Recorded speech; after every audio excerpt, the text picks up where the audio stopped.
Gold and silver merchants association Tirur മേഖല convention സംഘടിപ്പിച്ചു. സംഘടനാ സംസ്ഥാന സെക്രട്ടറി അഹമ്മദ് പൂവിൽ കൺവെൻഷൻ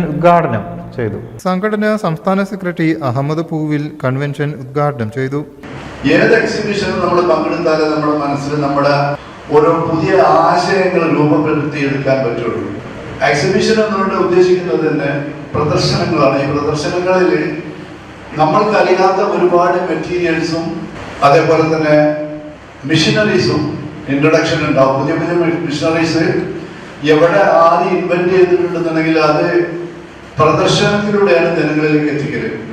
അപ്പോൾ മാനുഫാക്ചറേഴ്സ് ആയാലും നമ്മളെ സംബന്ധിച്ചിടത്തോളം ചെറുകിട തൊഴിലാളിക്കാരായാലും നമുക്ക് വേണ്ട ഒരുപാട് ആശയങ്ങൾ അവിടെ നിന്ന് കിട്ടും. എം മുസ്തഫ അധ്യക്ഷനായി. നമ്മളെ സംബന്ധിച്ചിടത്തോളം ഈ പറയപ്പെട്ട നമ്മളെ സ്റ്റേറ്റ് സമ്മേളനം എന്ന് തന്നെ പറയാം. 5000 ആളുകൾ പങ്കെടുക്കുന്ന 5-ാം തീയതിയിലെ പരിപാടി. ആ പരിപാടിക്ക് കഴിഞ്ഞ കാലഘട്ടങ്ങളിലൊക്കെ തന്നെ തിരൂർ യൂണിറ്റാണ് സ്റ്റേറ്റ് തലത്തിൽ ഏറ്റവും മുൻപന്തിൽ നിൽക്കാറുള്ളത്. കഴിഞ്ഞ പ്രാവശ്യം അത് തന്നെയാണ് ഉണ്ടായിട്ടുള്ളത്. തിരൂർ യൂണിറ്റാണ് ഏറ്റവും കൂടുതൽ വ്യാപാരികളെ പങ്കെടുപ്പിച്ച് പ്രകടനം നടത്തിയത്. തിരൂർ യൂണിറ്റാണ്. സംസ്ഥാന സർക്കാർ നേരിടുന്ന സാമ്പത്തിക പ്രതിസന്ധിയുടെ പേരിൽ വരാനിരിക്കുന്ന സംസ്ഥാന ബജറ്റിൽ ജനങ്ങളിലും വ്യാപാരികളിലും അമിത നികുതി ഭാരം അടിച്ചേൽപ്പിക്കരുതെന്ന് കൺവെൻഷൻ ആവശ്യപ്പെട്ടു.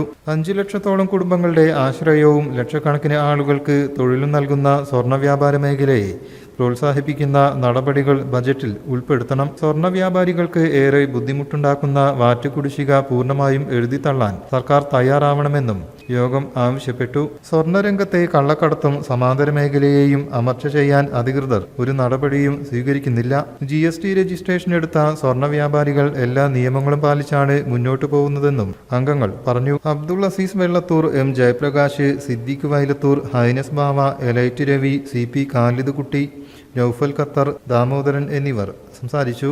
അസോസിയേഷൻ യൂത്ത് വിങ് പുതിയ ഭാരവാഹികളായി TV നിഖിൽ, സമീർ ഇനാം, ഹാദി മുഹമ്മദ് പൂവിൽ എന്നിവരെ യോഗം തെരഞ്ഞെടുത്തു.